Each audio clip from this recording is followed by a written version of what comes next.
You're listening to DraftKings Network.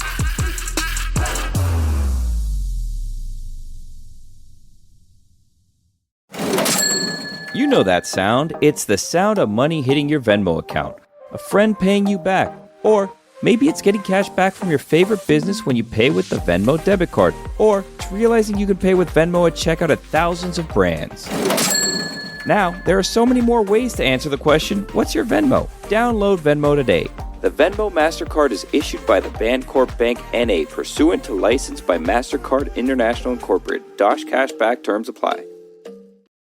Folks, Smirnoff. I love it. Smirnoff knows there's no I in football. It's a we thing. Best enjoyed with good drinks and great company. Home or away, we rally together, cry together, and always rally cry together because there's no I in fandom. Smirnoff, the world's #1 vodka, is perfect for easy, delicious cocktails for fans over 21. As the official vodka partner of the NFL, Smirnoff's award-winning taste has been igniting the collective spirit since 1864. Grab a bottle of Smirnoff at your local retailer and head to Smirnoff.com to find recipes of delicious cocktails perfect for game day. Please drink responsibly. Smirnoff, #21 vodka, distilled from grain, 40% alcohol volume. The Smirnoff Company, New York, New York. Please do not share with anyone under legal drinking age.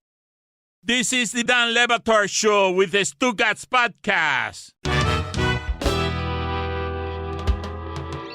A deep, dark secret in the shadows of our very popularly received oral history is that the secret best producer that this show has ever had has been in disguise for many, many years.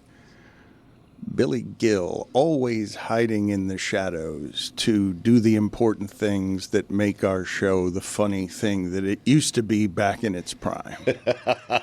And Billy Gill today has done me the favor. As for many years, he has simply been somebody who's been against me. Rolling grenades, an anarchist. I agree, Billy. And I haven't been able to get him to serve many of these grid of death penalties over the years because somehow he's got all the power over me and somehow he doesn't have to suffer any penalties. I'm the commissioner. Or wear any costumes. And I'm in costumes 10 times as often as Well, he you is. like it, I mean. Yeah, it's a kink. And finally, today, Billy is paying a punishment, and it delights me. It's the correct way to produce this show. So thank you, Billy Gill, for quietly in the shadows. It's not getting enough notice in the oral history.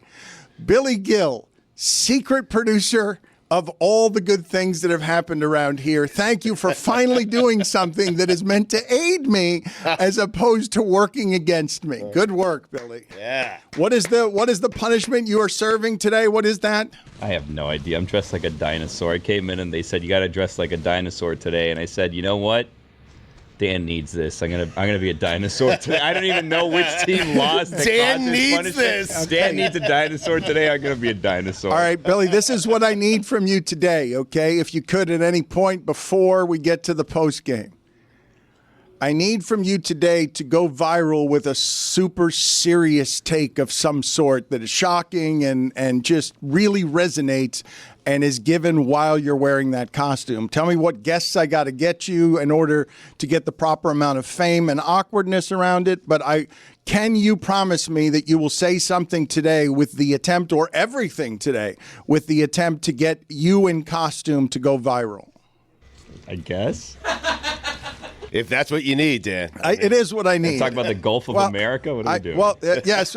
Well, so okay. Let's not talk about the fires in California right now. Let's not talk about the Gulf of America right now. Beautiful, man.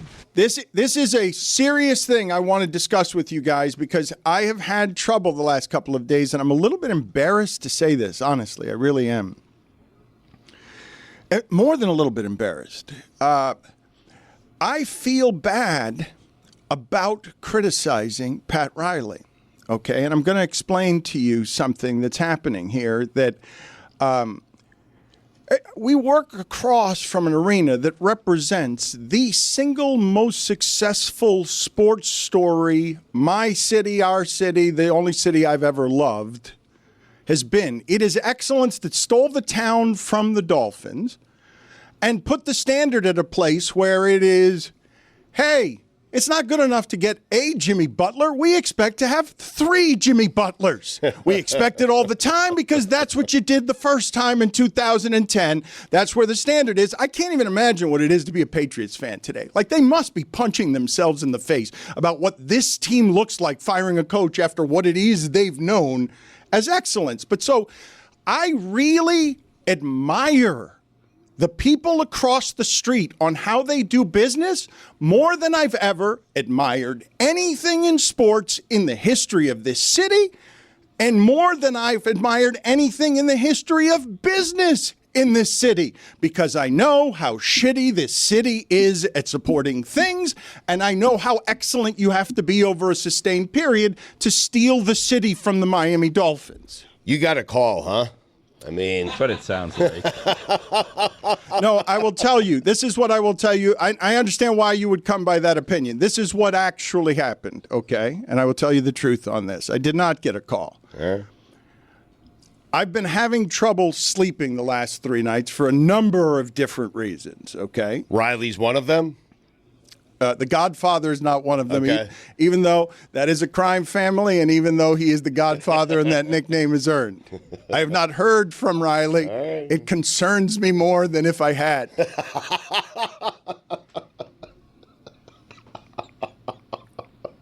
Allow me to make that clear again, okay?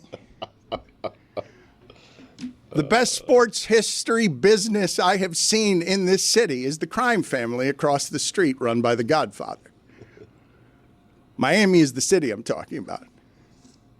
Has a certain criminal element. The crime syndicate across the street is run by a mafia boss we've been calling the Godfather for 15 years. And the people who've gotten here recently, loose lips with their criticism, are awfully comfortable telling Pat Riley he doesn't know what he's doing in his job as the head of the crime family, the Godfather.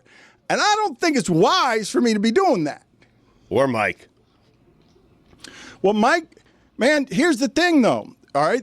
What happened to me is I was thinking about this, right? I told you the other day, it was one of the great honors of my journalism lifetime to have the specifics of Udonis Haslam and Mike Miller say, come on the OG's podcast. We want to talk to you. And then afterward, have Udonis, of all people, say to me, man, I really like that. A guy I've covered since high school who, as a member of that crime family, the muscle for that crime family, can tell you that the soul of that crime family is that when Udonis' mother, she dies,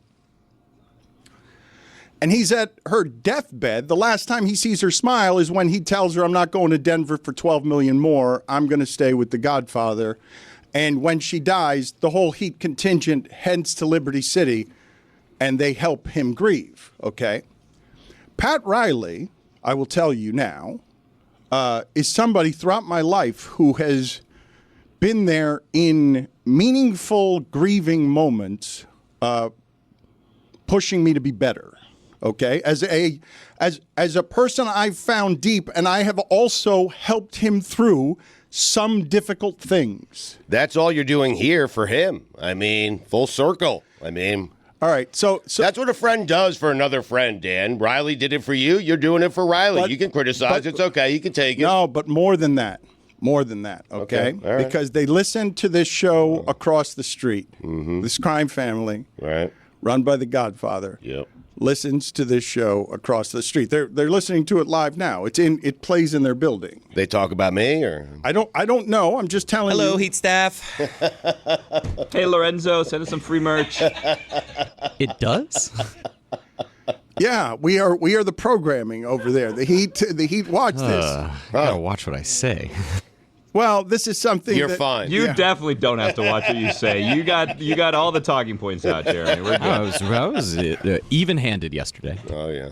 This is the part that's uncomfortable for me to admit. And this is the part I genuinely need some therapy from the group on to walk me through this, because I know the Jimmy Butler stuff is interesting.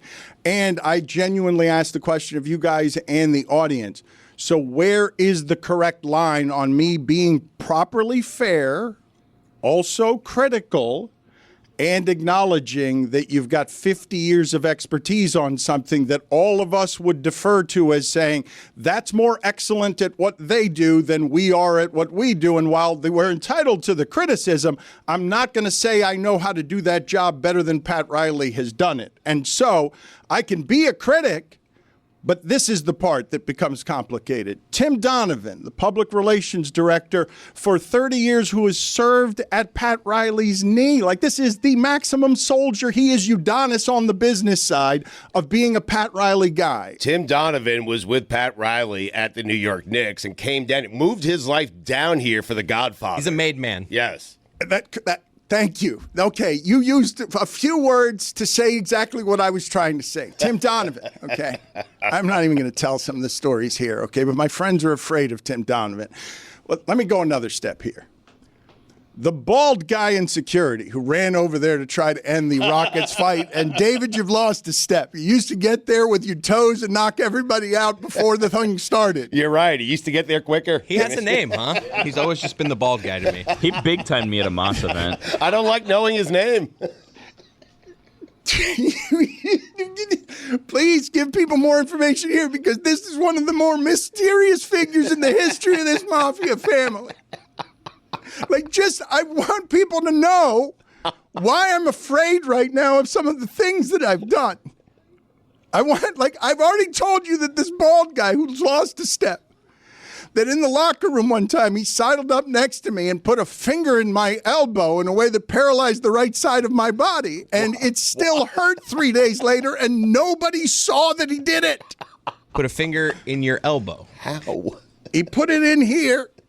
And he grabbed me so hard with whatever it is his finger is made of that the right side of my body was paralyzed, but nobody saw it or noticed. I was in a room full of media people. He did it on the slide. That's what he does. That's correct. He pressure pointed you? Yes. Where you just lose all It strength? hurt so much. You don't even know what's happening. 3 days later, it still hurt. Nobody saw it. He did it. I was in a room full of media witnesses. He was just saying hello. It was unbelievable. It was a warning, a clear and obvious warning. Roy? Yes. The Panthers in hockey is tough. The Panthers in hockey are not a crime family.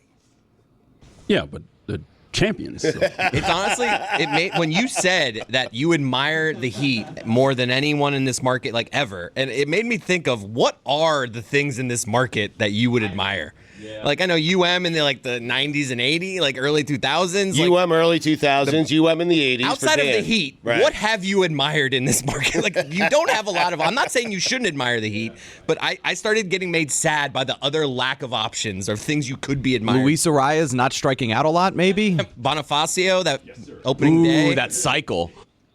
You mean to tell me the last 5 seasons for the Florida Panthers you haven't admired at all?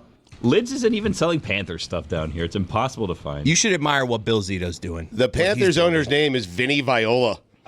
Yes, sir. That's pretty close to being the Mafia. Okay, there's pretty close to being the Mafia name, and there's pretty close to being the Mafia when Udonis Haslam's your muscle.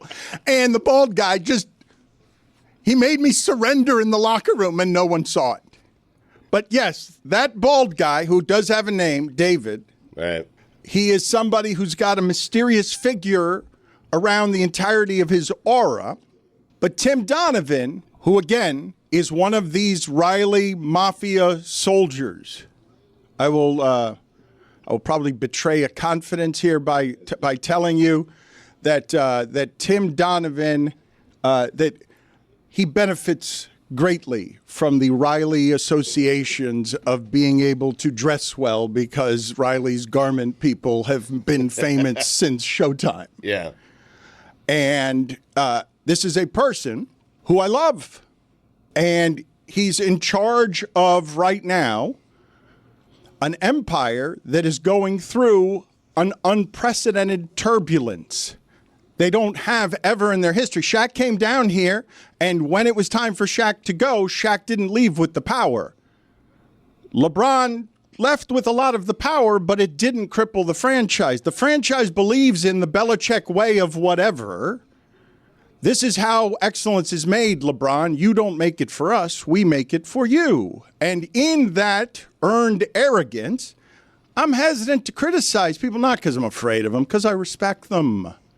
Because I love them. I don't want to pile on. Man, Riley gets the ending he deserves. Like what the way Riley wishes for this to end with Spo in charge or whatever, they deserve that. This is a tribute for running a business well in a very difficult market for 30 or 40 years. I'm assigning that grace. That doesn't have a critic's heart in it, though. Like the critic will tell you, breathe fire. Oh, you'll get all the clicks for just saying, oh, even Batard says Riley's washed. And when I'm not saying that. And I would never say that. Why did you say that? It's disrespectful to say. I can't believe you spent 2 days saying it. Yeah. Weird. I didn't say it, Lorenzo. Send me some shirts. Dan, I am with you. There is no, and I said this yesterday, and I'll say it again. There is absolutely no reason to criticize Pat Riley. Since 2007, they have been to the NBA Finals 7 times. They've won 3 NBA titles. But Stugotz, so what if he's missed out on all the big free agents and he hasn't been able to execute a trade for a superstar? I mean, look at all the stuff he has given us. Though, and so what that it was Dwayne Wade who got LeBron and Bosh to come here and not Pat Riley? Yeah. None of that matters. Riley was president while that was going down, while that was going on. And so he deserves our support. And listen, Jimmy Butler was a bad player when he got to Miami. Tobias Harris was chosen by the Philadelphia 76ers over Jimmy Butler. He was not and bad. What did Riley do with Jimmy Butler? Bad player. What did he do? He was a bad player. He was not a If Jimmy Butler was your best player, you were not a very good team. I am sorry. Bad teammate, probably. Except when he came to the Heat. And then all of a sudden, he became this amazing player. He has had the greatest 6-year run in his career under Pat Riley. He owes Pat Riley a thank you. Pat Riley does not deserve what Jimmy Butler is doing to him. Correct. Pat Riley went out there and got him Jay Crowder, I'll remind you, and Andre Iguodala. Jeez. So, like, this thought process that he didn't get him any stars is just absurd. So, we're with you, Dan. Thank you, Pat.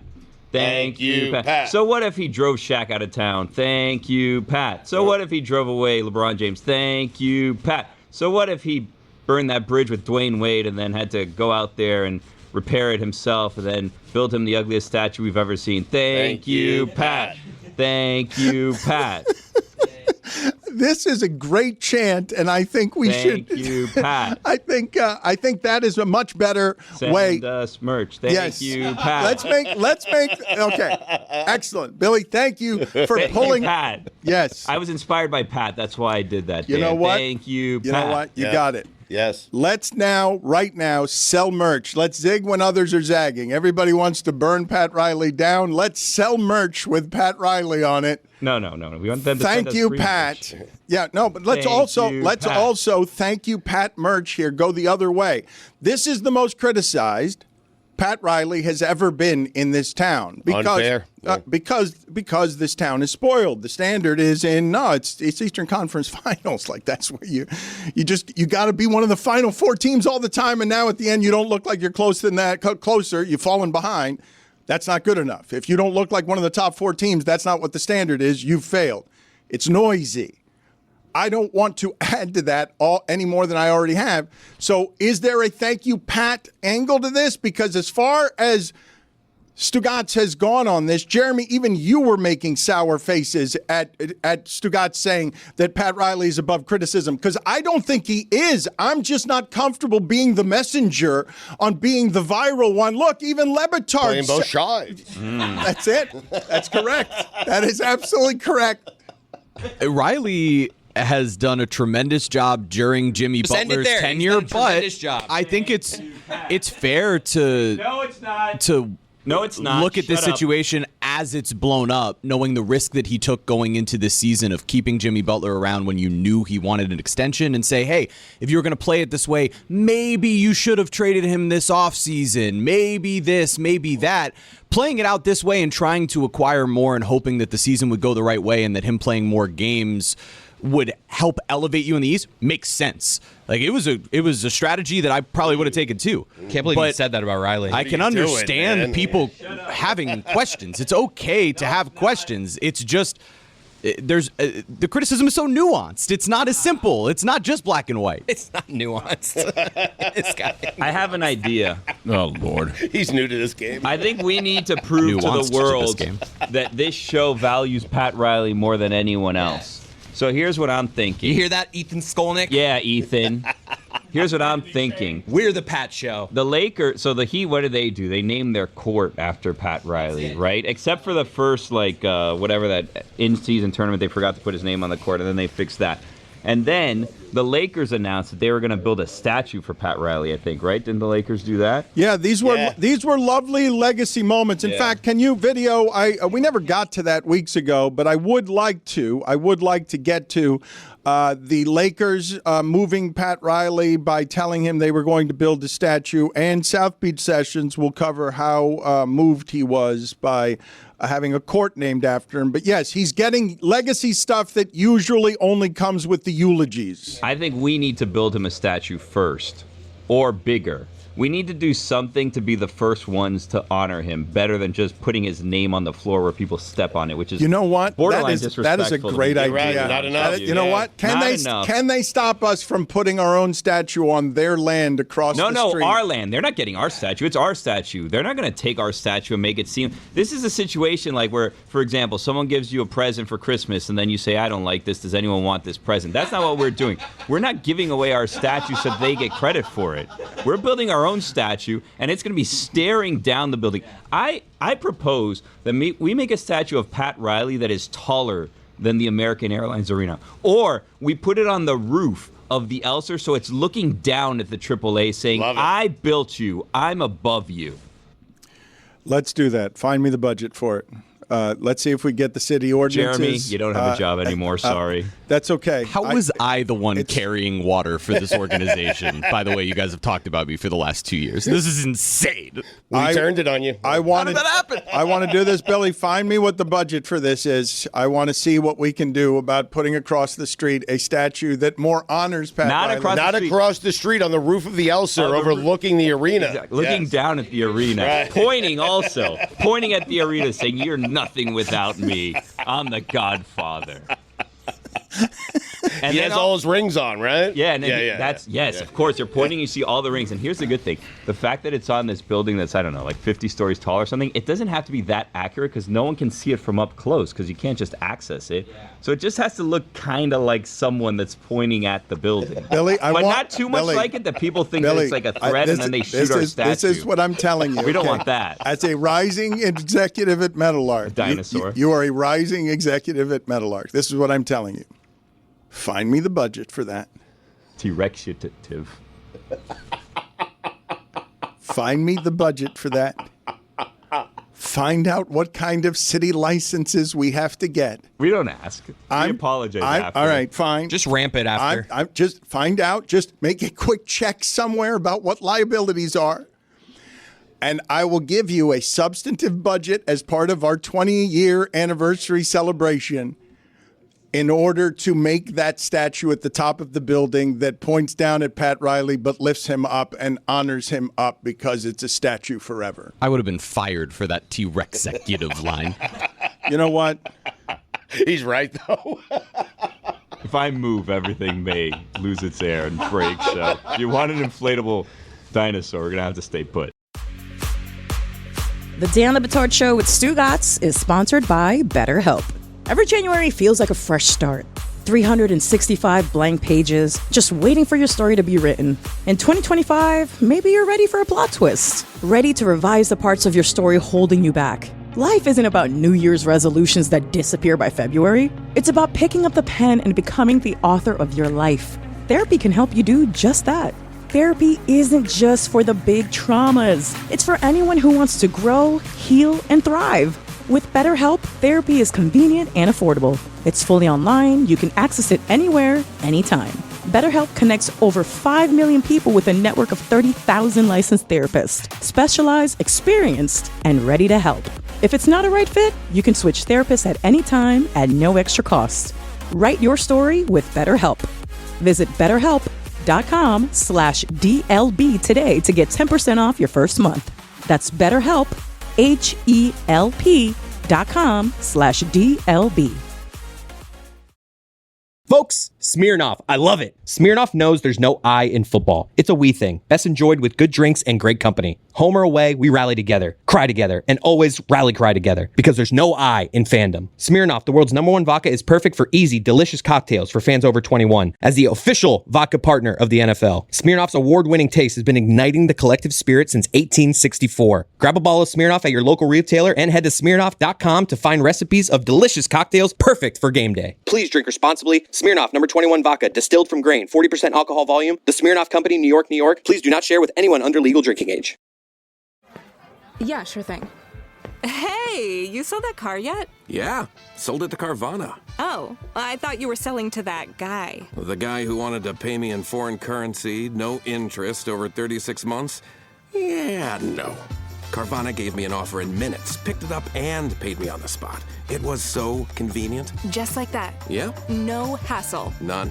That is super convenient. Sell your car to Carvana and swap hassle for convenience. Pickup fees may apply. Dan Batard. Go ahead, Billy. Ask him your question. Is gymnastics possibly corrupt? Oh, wow. Wow. Stugotz. I got some phlegm in my mouth, yeah. It's okay. Vacation. Yeah. Is gymnastics possibly corrupt? This is the Dan Batard Show with the Stugotz.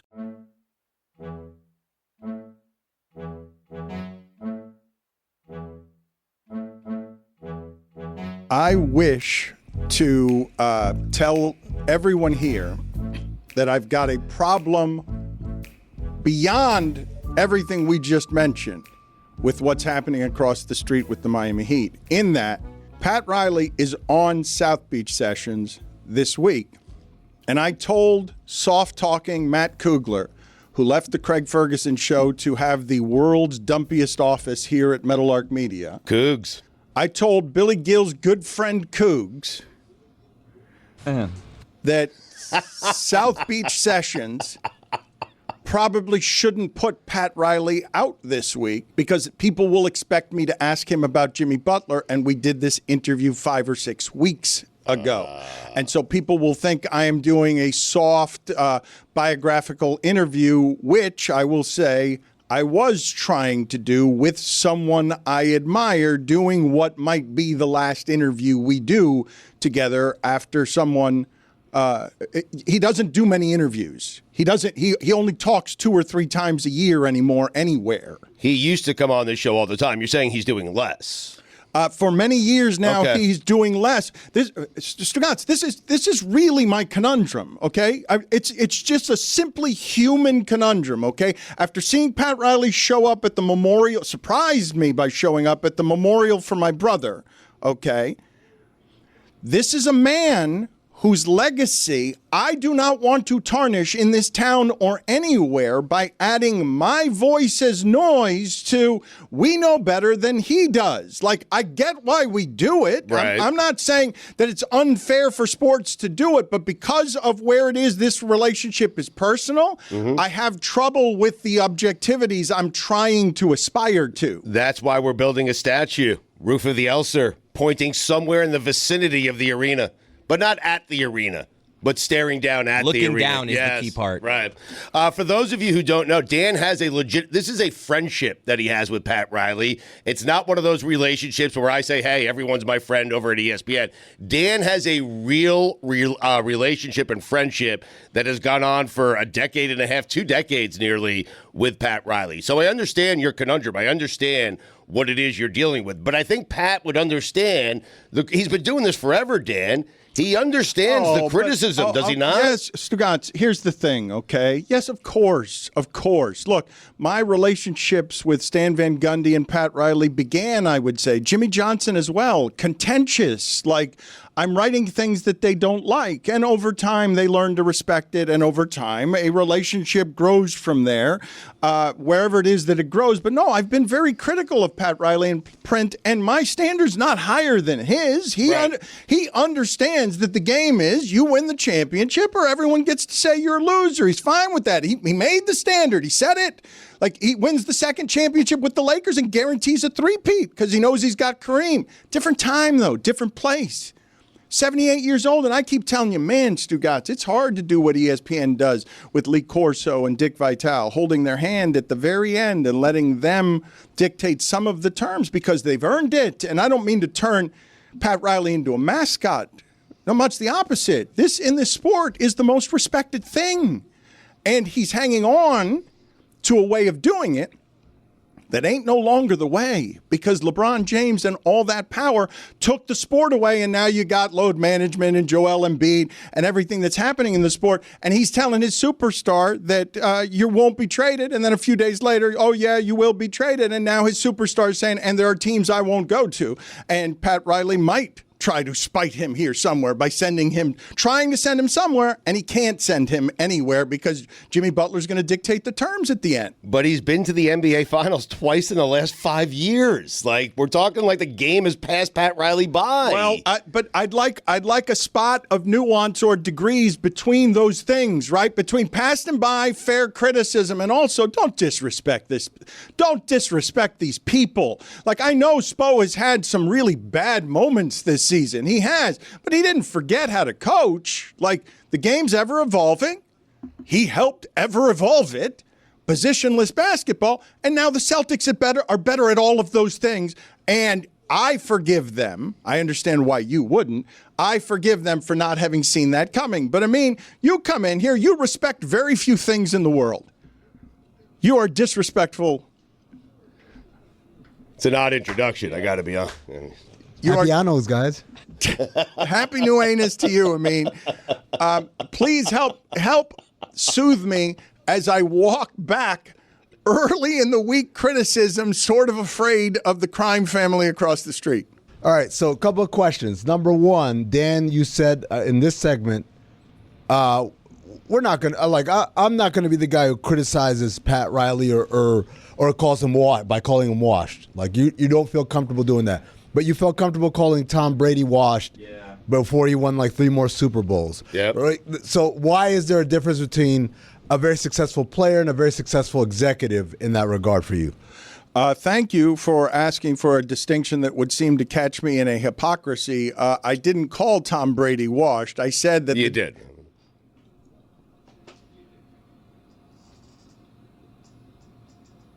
You said it was over. He's won 4 Super Bowls since. He owns the Raiders. He's going to steal Vrabel away from the Raiders. From the Patriots. Sorry. You said it. I never said Tom Brady was washed. Yeah, you did. I said, no, this is what happens to me around here. I can't look at you. All the time. I said that it's unbelievable that what I'm about to say got reduced to you said Tom Brady is washed, because this was the criticism of Tom Brady. I said all quarterbacks throughout history, if you get to that age, the drop is precipitous. Numerically, it's empirical. It is factual. All quarterbacks decline at that age. There is no reversing how that happens.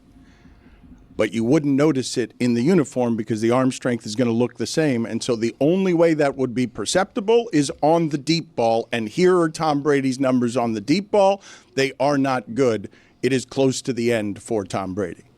After that, he won all the Super Bowls. And I was wrong. Throwing deep balls. I was wrong about everything after that in a way that still makes the graphic amazing when I'm looking at it. And he's put up on the screen as a $375 million broadcaster who's terrible. And it says 7-time Super Bowl champion under his name. He was better after you said the thing correct. that you said. That is correct. That is correct. But what is absolutely so. 12-4. You know what? That Tom Brady.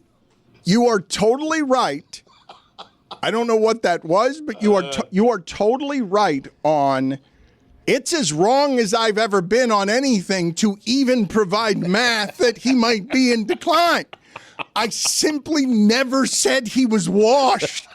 I'm saying that like when you're looking at it, it's not something that you can decipher to the human eye when a quarterback is fading. Stugotz, I'll talk myself into Aaron Rodgers, what he looked like in 6 of the last 8 games of the season. Right. Like, you can't tell with that kind of greatness. It's not that overt where you're like, the guy runs out there, same uniform, same name, different uniform, but looks the same.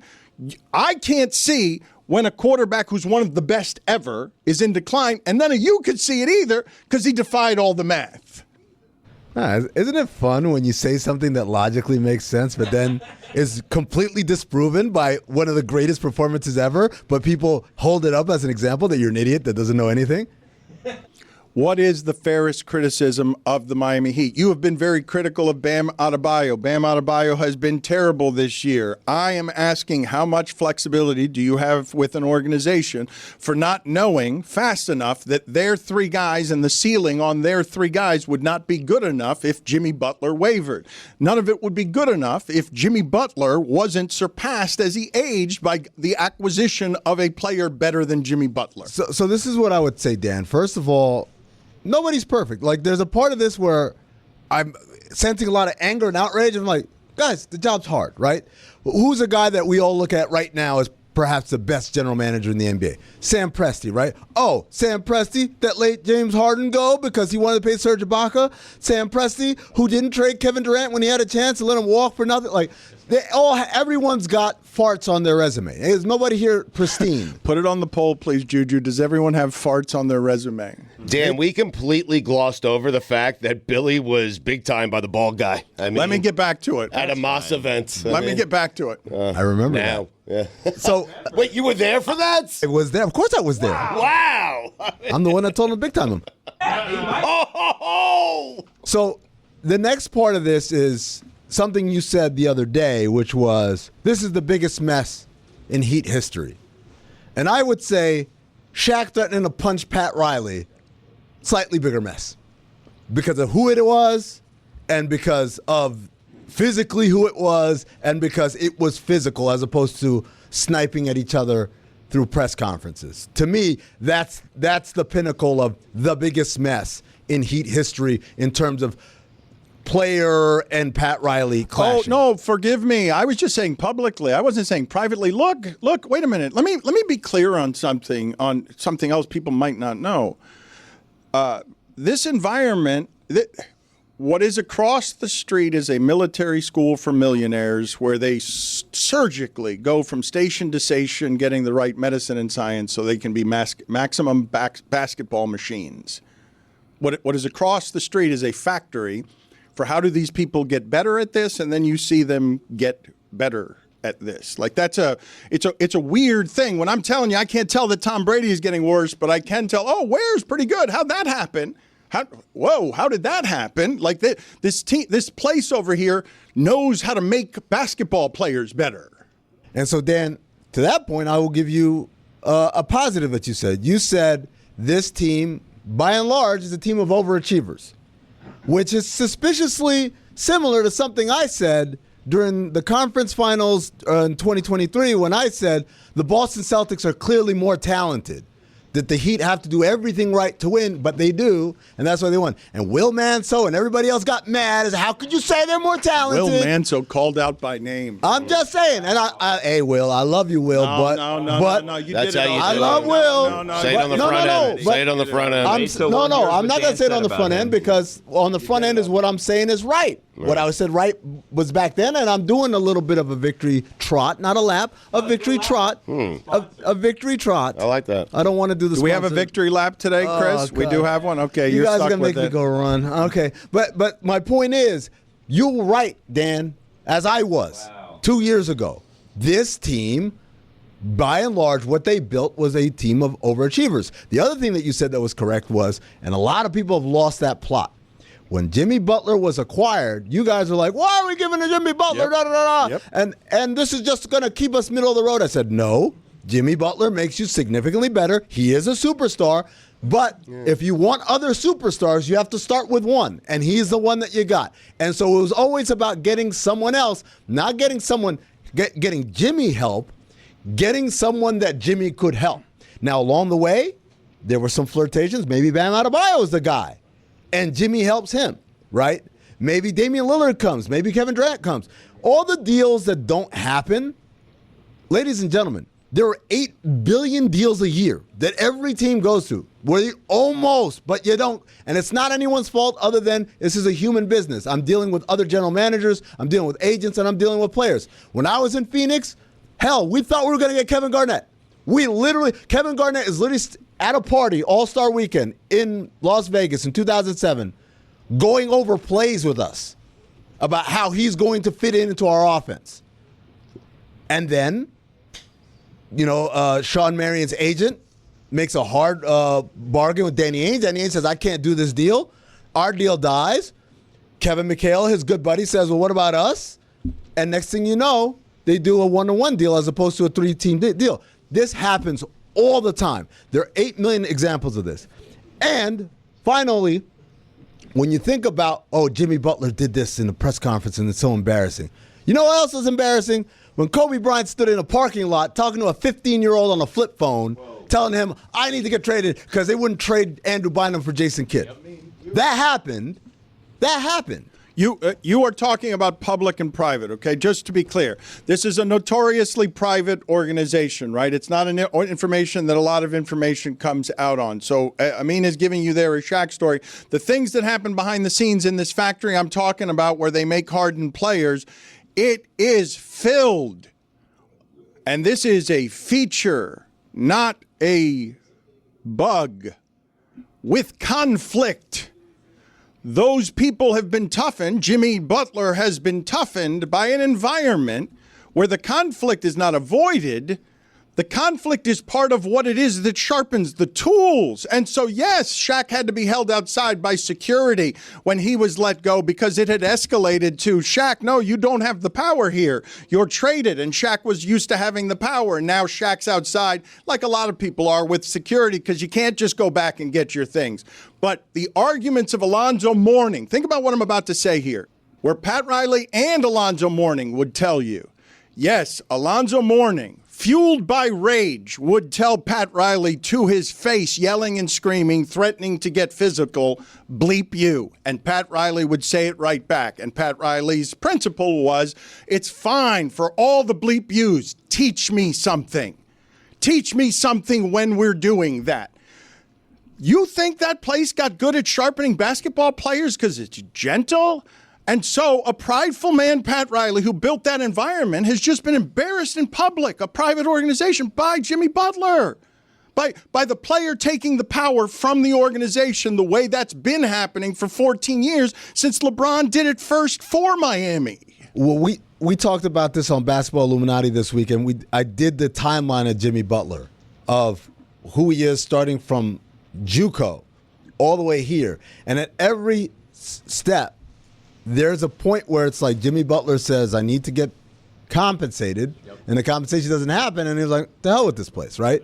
In Chicago, he went from playing 3 minutes a game his rookie year to 82 games the next year to starting to most improved player and being their best player in 4 years. And they didn't offer him that extension, so he had to play and then get a restricted free agency thing. He had to wait for his money, and that obviously didn't sit well. And then they fire Tibbs, and they bring in Fred Hoiberg, and that doesn't work out. He gets sent to Minnesota. He helps revive Minnesota, but when it's time to pay him, they're like, I don't know. And so he says, get me out of here. He goes to Philly. When it's time to pay him, they say, Tobias Harris. And so he comes here. He gets paid. He gets an extension. He gets paid again. His deal's almost up. This is Jimmy Butler, and I don't say that begrudgingly about him. I'm just saying, he hasn't been duplicitous in any way. So for Pat Riley to kind of think, well, I'll just challenge him and it'll be fine, which is kind of like what Tom Thibodeau thought in Minnesota. It's like, well, Jimmy's my guy. He's fine. Once we start playing, he'll be fine. He's a little upset now. No, the guy wants his money. Pay him his money. And that's what Jeremy said the other day, which is, if he had gotten an extension, none of this would be an issue. We'd be talking about, can we get a little better or whatever. We wouldn't be talking about Jimmy Butler wants to play anywhere else. This is all about him wanting his money. I'm going to say this for a second time. I'm not going to say it again. We have glossed over Billy being big time by the ball guy Heat security. Billy, what the hell happened? I mean, I don't know that this is the right forum for this. I don't want to, cause any rifts. Dan's going to lose sleep over with the Heat security guard because it's going to get back to him. He's going to say, what did Dan say about me now? And then he's going to poke him in the elbow again. It's going to be a whole thing. But if you must ask, and I must tell you, it was at the last Moss that we had with the big stage. You remember that one? Yeah. Where it was in Wynwood, I think? Yeah. So I noticed off to the side, the security guard, the bald security guard, was like just off the stage where we were, and he was like hanging out by the stairs. So I felt like kind of bad. I was like, why is this guy just hanging out by the stairs? There's this big crowd of people. Like, I wanted him to feel welcome, so I was trying to be like a good host. So I was on the stage, and I walked over to him, and I said, hey, good to see you. Like, thanks for coming out. Because I've been told that he's a big fan of the show. So I thought it'd be nice to just say, hey, thanks for coming out, whatever, so it's not just some guy hanging out by a stairwell, right? So he shakes my hand very nicely, and then I walk away, and I go back on the stage to do whatever we were doing. And then a report got to me that he then turned to the person next to him and said, who the bleep was that guy? Yeah, he's terrifying, and I don't know why. I wasn't terrified. I thought he was a dick. He was one of the fans. All right, I'll get back to him. Come on. He's one of crazy. He's one of those fans of the show that says they're a fan of the show and then says, I love the show with Poppy. It's like, yeah, that show doesn't exist anymore. See, classic. That's what it sounds like. Well, if you think my criticism is bad, we need to call Poppy. Poppy's got some thoughts on the Dolphins and the Heat, and the private phone calls I've had with Poppy have been he would speak for the fan bases of the Dolphins and the Heat in a way that's less compromised than me. He, too, is fed up not just with the Godfather. He's fed up with Spo, too. Well, he's been fed up with Spo for a decade. Oh, boy. No, but it's worse than it's ever been. Really? Yes, it is. No, Ow. Please call my father, okay? I wish to call my father and get to the bottom of this. The phone calls I've had privately during the holidays with my father are the most poisonous sports phone calls I've ever heard, and my parents almost got divorced during the Shaq finals because my father spent nothing but the entire season complaining about Shaq missing free throws. My father wanted to fight Shaq the way that Shaq wanted to fight Riley. My father is the most spoiled of Heat fans. He told me he's been with the Heat all along. He's been with them since LeBron got here. He's the biggest of the bandwagon fans. Can you be a bandwagon fan if you've been complaining since 2006? I feel like he's lost that. It's 18 years of complaints. That's a typical Miami bandwagon fan. All he's done is care enough to complain. He's checked out on the whole season because they're 500 because he's spoiled, and they don't do him the service of filling his media potato chips bag full, and he goes to the owner of the team and tells them that they're cheap with their media potato chip bags. We just closed the loop on Billy's awkward interaction at Moss Miami. Let's close the loop on Dan's Tom Brady take. I have a clip here from September 30th, 2014, 11 years ago. There is no way there's no way I'm saying he's washed. I'm pretty certain the Dolphins beat the Patriots like 33-20. And Dan said it right after that. Let's let the clip speak for itself. All right. For the last 2 years, I've been saying, with much resistance, by the way, as they go to the AFC Championship game last year and go 12-4, that Tom Brady is washed. Wow. Wow. Can you? Wow. There it is. 2000 and what was that? I told you. 16? Yeah. 2014. Wow. You had it first, Dan. Across decades. That Tom Brady is washed. Is that even my voice? You said it. I can't. What are we doing here? This is the Dan Levitard show. Right. Whose voice would it be? Right. Is that Trey Wingo? I legitimately, not your voice. I legitimately cannot tell if the "is washed" is something that was even said by me ever. Never mind AI. Have I said it that way? Is that my voice? That Tom Brady is washed, is in decline. Chris. Oh, man. Chris. That's what you Delete spent that part. Chris, that's what you spent the whole hour doing? Who was that guy saying in decline? Chris! Save it. Chris! It's going to hurt him for days, Dan. Chris, and I also heard a stray sound while I was trying to do the show that was something Tom Brady related, because that's the joke you've been editing for 60 minutes? That's how you've decided to do your job as executive producer today? I think we're losing the plot here. Dan said it. We heard it. I extended the clock by 10 minutes so we could cook some more on Dinosaur Billy. I have an update on the statue situation. So really? I reached out to someone here who would know, and I said, "Do we have roof access?" And they said, "I don't know." That's the latest. All right. Some of the things I'd like to do over the coming days. I don't believe we use this building well enough. We've got rock climbing, we've got basketball, we've got whirlpools, we've got the top of this building and a statue we're going to build to point down at the arena. Greg Cote, I want in a whirlpool tomorrow, Whirlpool Cote, because I believe he'll be braver than Nick Saban, who's not brave enough in a commercial to be in a whirlpool without a shirt. And you guys are telling me it's about age and son. Greg Cote is very old. He's very unhealthy. Greg Cote will sit in a hot tub, I'm guessing, with his shirt off because he's not afraid to be a coward who goes into the whirlpool with a shirt on the way Nick Saban is, as he's the protector of college football, but isn't brave enough to take his shirt off. So help me do that tomorrow. Well, it's cold out. Do we want Greg out there in the elements? He's not feeling well. He's going to get out. He's going to be wet, and then he's going to get like it's borderline it's a hot freezing tub. right now. It's like I think 62 it's a hot tub. degrees. I think it'd be lovely out there. It's a hot tub. It is a hot tub, and it is glorious. It is massive, first of all. It's one of the biggest hot tubs I've ever seen. But you have to get out of the hot tub at some point. It's L-shaped. Yeah, but no, look, man, the amenities here, this is a luxury hotel, Stugotz. Like, that's, that hot tub is nobody's punishment. That's not, and no matter what the weather is, I would imagine Greg Cote would love to do the show from over there. And the door is right by the hot tub. Yeah. You get out and you just literally just run right inside and you're fine. So I don't think it's an issue. I do wonder, though, are you pronouncing it whirlpool with a D in there? No, whirl. Okay. I was worried. Thank you. I appreciate it. That's a good correction by you. Since Dan said that thing about Brady threw 290 touchdowns and 78 interceptions. That Tom Brady is washed.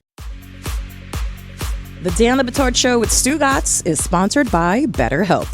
Every January feels like a fresh start. 365 blank pages, just waiting for your story to be written. In 2025, maybe you're ready for a plot twist. Ready to revise the parts of your story holding you back. Life isn't about New Year's resolutions that disappear by February. It's about picking up the pen and becoming the author of your life. Therapy can help you do just that. Therapy isn't just for the big traumas. It's for anyone who wants to grow, heal, and thrive. With BetterHelp, therapy is convenient and affordable. It's fully online. You can access it anywhere, anytime. BetterHelp connects over 5 million people with a network of 30,000 licensed therapists, specialized, experienced, and ready to help. If it's not a right fit, you can switch therapists at any time at no extra cost. Write your story with BetterHelp. Visit BetterHelp.com/DLB today to get 10% off your first month. That's BetterHelp, HELP.com/DLB. Okay, guys, it says here I'm supposed to tell you about the refreshing tropical lime flavor of Mountain Dew Baja Blast. But what does refreshing tropical lime mean exactly? Allow me to describe it in a way that my fellow DraftKings players will understand. Mountain Dew Baja Blast tastes like a buzzer-beating three-pointer to cover the spread, nailing a multi-leg parlay, setting the perfect daily fantasy lineup. It's like hitting an underdog money line. And I want you to know that feeling too. So make your picks and then grab some tropical lime flavored Mountain Dew Baja Blast for you and your buds. Available wherever refreshing beverages are sold.